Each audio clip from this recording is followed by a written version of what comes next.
Hello everyone, my name is Josh Koskinen and I'm the owner and founder of Dad Bod Pizza. I got into pizza making because I believe that food brings people together and creates community. And I make all of my pizza on a Gosney rock box.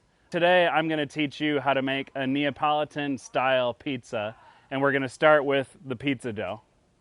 One thing that's extremely important for Neapolitan-style pizzas is 00 flour. It's more finely ground and makes a great Neapolitan-style pizza. You can use regular flour, but I highly recommend finding a 00 flour at any Italian grocery store that's around you. And we're going to use 1.5 kilograms of this Neapolitan 00 flour. The next thing that we're going to do is we're going to have 32 ounces of cold water. That's because we're going to do a 16-hour rise on this dough. If you wanted to do it a little bit quicker, you could use warm water and you could use a little bit extra yeast as well. The next thing is we have kosher salt. We're going to use 40 grams of kosher salt in our recipe. Once the dough is made, we're going to add that in here in a little bit. And then at the very end, we're going to drizzle just a little bit of olive oil on the top of the made dough. Then we're going to use active dry yeast. You can find this anywhere. It usually comes in little packets. This is a lot of yeast, but we're only going to throw 3 grams into the water. And then we're going to let that sit for a few minutes, shake it up, mix it up, and we're going to just let that sit there for just a few minutes. After we've waited a few minutes, we are going to add the 1.5 kilograms of flour into the water.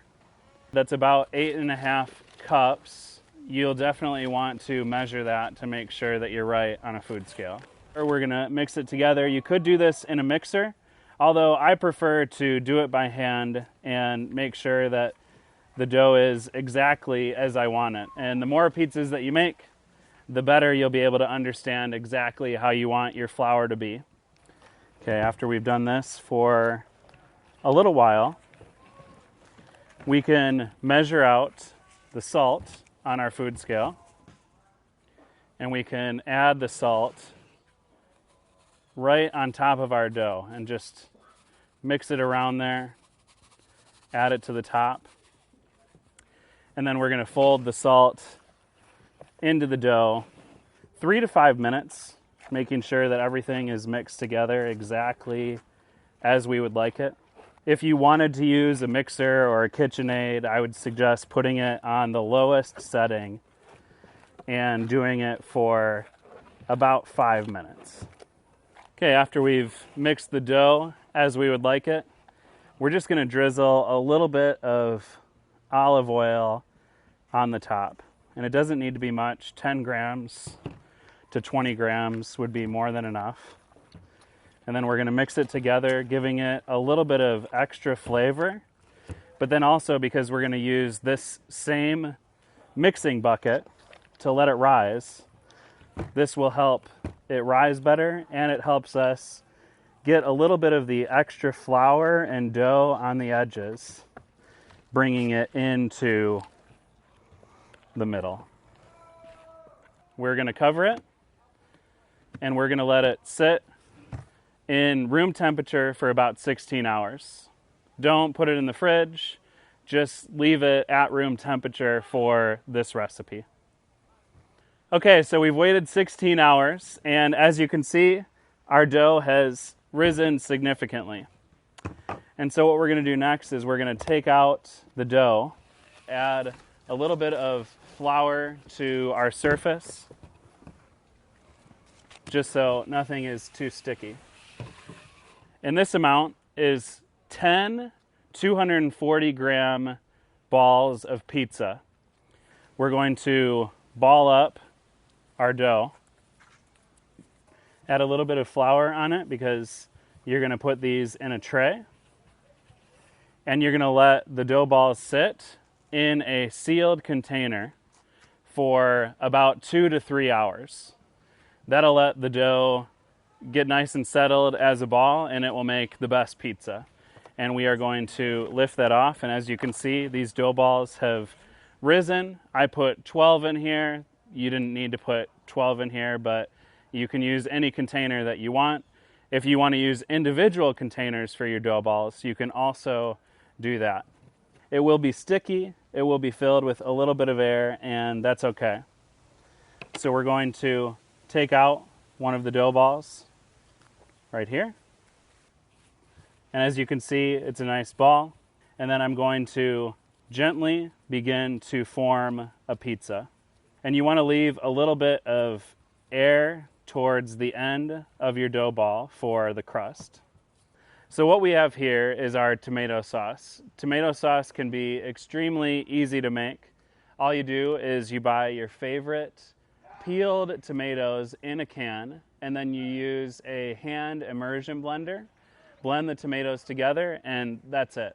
There's no salt, there's no other ingredients. It's just blended peeled tomatoes for our sauce. Very simple. And so we are going to add that sauce to our pizza. And we don't need too much because it is sweet and it does the job. My favorite cheese is Quattro Formaggio from Trader Joe's. It's a blend of several different cheeses, and I think it cooks the best in a hot oven and does a really good job on its taste. Okay, we're going to grab our launch pad for the pizza, and we are going to twist it under really quick, and then gives us another opportunity to stretch out the dough. So we have here the Gosney Rock Box, and this can be ordered on gosney.com, and this is for residential homes. It's mobile. It runs on both wood-fired and propane. Today, I'm running it on propane, and right now, it is about 850 degrees. Okay, once the crust starts rising in the back of our rock box, we're going to put our turning peel underneath it and loosen it up from the bottom of the oven and give it a nice little twist. And then we're going to let the back of the crust rise again for just a few seconds. We don't need a long time. And then we are going to continue to turn, making it a 180 degree turn from where we started. Then we're going to let the back of that crust rise a little bit more. And then we're going to continue to turn the pizza and kind of see the spots where we could cook it a little bit more on the back from where we started for just a few seconds. Then I'm going to grab our launch pad again and grab the pizza from the oven. And just for that extra sweetness on the crust, we are going to add a little bit of garlic butter for our final touch. And there we have it, a cheese pizza with some garlic butter crust, Neapolitan-Style, in our Gosney Rock Box. This is our diversity shot right here.